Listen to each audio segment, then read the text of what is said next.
Quand j'étais en plein visionnage de Sous la Seine, vers la moitié du film, j'ai eu comme une illumination, une révélation, une épiphanie, appelez ça comme vous voulez. J'estime qu'il faut d'urgence mettre le cinéma français sous tutelle. Tutelle espagnole, coréenne, anglaise, américaine, on s'en fout, mais il faut faire quelque chose. Très vite, car là, c'est plus possible. Bonjour à toutes et à tous, j'espère que vous allez bien et que vous êtes en pleine forme. Merci d'avoir cliqué sur cette vidéo. Une critique sans spoiler de Sous la Seine, le film événement sorti sur Netflix 5 juin 2024. Pourquoi film événement? Eh bien parce que le film met en scène un requin, chose qui est assez rare, quasi jamais vue dans l'histoire du cinéma français. Enfin, si on fait l'exception de l'année du requin sorti en 2022, film dont il y aurait beaucoup de choses à dire et pas spécialement que des choses négatives, je tiens à préciser. Car oui, si je déteste le cinéma français dans son ensemble, je sais reconnaître les petites pépites, les films qui sortent du lot, et j'estime que l'année du requin était pas si mal, loin de là. Je pourrais en parler plus en détail et je comprends tout à fait que des gens n'aient pas aimé l'année du requin, pour autant je considère que ce film a une qualité que n'a pas Sous la Seine. L'année du requin a une personnalité, il a une âme, il a une identité. On aura attendu 2022 et 2024 pour voir des films mettant en scène des squales, et j'ai pas souvenir que des films européens aient proposé des concepts pareils. Jusqu'ici, personne n'a encore osé. Quoi qu'il en soit, Sous la Seine est original car on voit un gros requin de cinéma qui bouffe des gens, qui fait des conneries et tout ça. Mais là où c'est encore plus original, c'est son concept. Le requin est lâché dans la Seine au moment où il y a un triathlon. Ce qui renvoie naturellement, ce qui fait écho aux prochains Jeux Olympiques qui vont se dérouler à Paris. D'ailleurs, le concept d'un requin lâché dans la Seine, ça a fait beaucoup rire sur internet car imaginez un requin dans la Seine, en fait on n'a pas peur pour les gens ni les riverains, on a davantage peur pour le requin quoi. En tout cas, j'en profite pour souhaiter bonne chance à ceux et celles qui vont travailler pendant les Jeux Olympiques. Bonne chance aux chauffeurs-livreurs, aux éboueurs, aux flics, aux pompiers, à ceux qui s'occupent de la maintenance, à ceux qui bossent dans le médical, dans le paramédical, tout ça. Bonne chance à vous tous, parce que les vrais athlètes dans l'histoire, ça va être vous, quoi. Mais bref, c'est original de montrer un requin qui fout le bordel dans la Seine, au moment d'un événement sportif. L'idée est cool.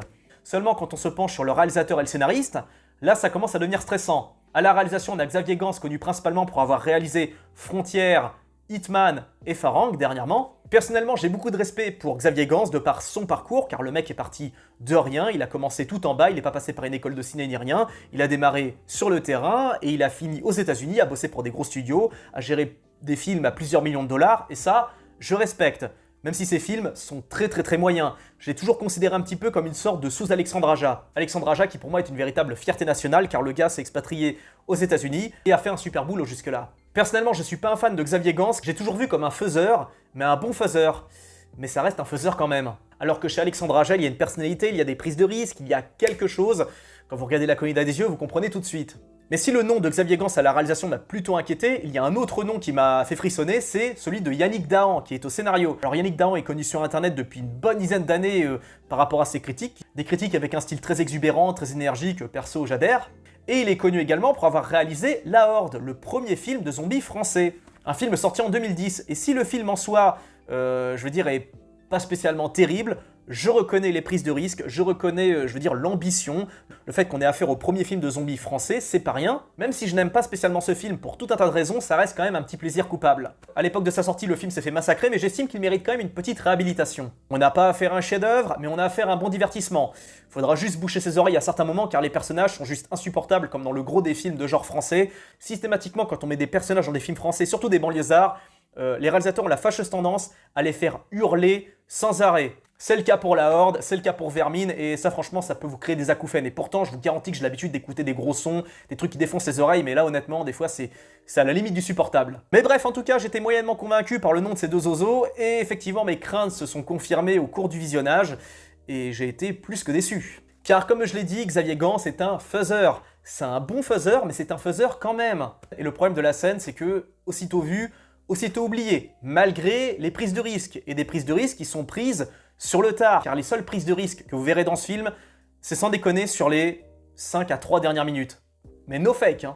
Et c'est pas expédié ni géré de la meilleure des manières. Et pour en arriver là, il faut se farcir tout un tas de personnages, tout un tas d'intrigues, tout un tas d'enjeux qui sont oubliables, oubliés, parce que le film n'a pas d'âme, il n'a pas d'identité, et il n'a pas réellement de, de substance vraiment très marquante. J'ai pas d'autres mots. Tous les personnages sont vides, sans âme et sans réel intérêt. Mention spéciale pour Nassim Sali, je me souviens plus, excusez-moi.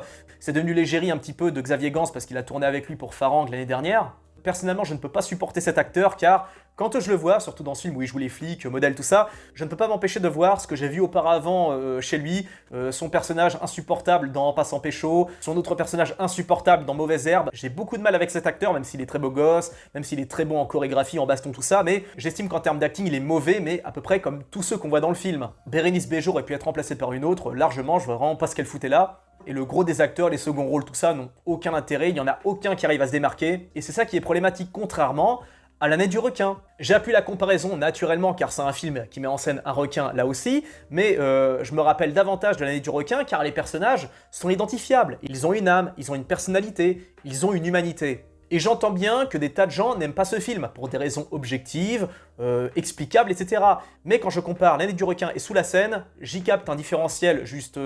pour moi, déterminant, c'est le facteur âme, le supplément d'âme, appelez ça comme vous voulez, mais c'est ce quelque chose, on va dire, qui rend les personnages, l'intrigue, l'histoire aussi réaliste qu'humaine. Or là, j'ai vu un produit générique, un film américain francisé, ce qui rend la chose très malaise. Au moins, L'année du requin avait son identité, avait sa personnalité. On sentait bien que c'était un film français, mais qui s'assumait. Or là, c'est un film français qui se veut américain, mais qui n'assume pas à 100%. Et quand vous cumulez le côté faiseur de Xavier Gans et l'acting complètement aux fraises de tout ce casting... ça devient lourd.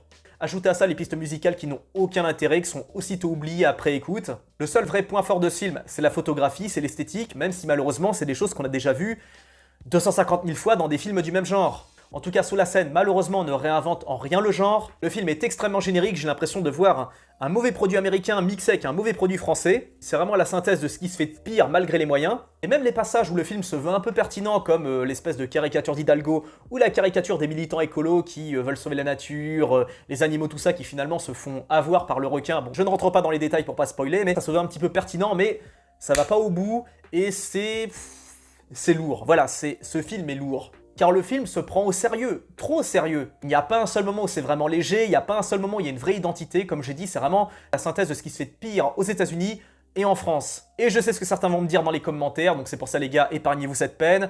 Je sais ce que vous allez me dire, le cinéma de genre français est de bonne qualité, oui, il l'était à une certaine époque, il l'était à la fin des années 2000, début 2010. Oui, Frontières, c'était pas mal. Oui, Il, c'était excellent. Oui, À l'intérieur, c'était bien trouvé. Oui, Martyr, c'était génial. Mais ça, c'est à l'époque. Le gros des films de genre qui sont sortis dernièrement était pas ouf. Le règne animal était aussi infantilisant que grotesque. Vermine était très bon au début, mais plus on avance, plus ça se casse la gueule. Et concernant Sous la Seine, ça se casse la gueule dès le début en fait.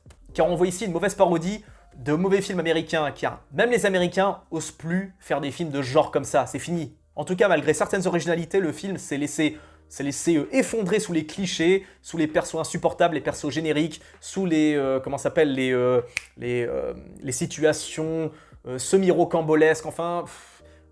On devine presque ce qui va se passer avant même de voir la scène, c'est ça qui est grave. Enfin, on anticipe presque ce qui va arriver avant même que la scène ait vraiment commencé. C'est pour vous dire à quel point ce film ne vous apportera aucune surprise. Et ce n'est certainement pas les 5 dernières minutes qui vont, on va dire, relever le niveau.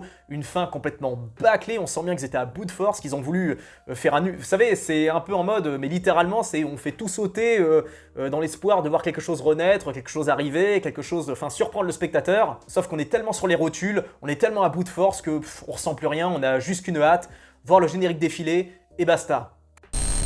Voilà pour cette critique de Dans la Seine, je lui donne un solide 3 sur 10 et j'estime être assez généreux. On se retrouve dans les commentaires pour en discuter. Si vous kiffez le format, si vous kiffez la chaîne, n'hésitez pas à vous abonner ou de checker les autres vidéos. Je fais pas mal de top 10, de critiques, de rétrospectives. Faites-vous plaisir. Je vous dis à très bientôt pour une prochaine. Prenez bien soin de vous. Plein de bisous à tous. Ciao!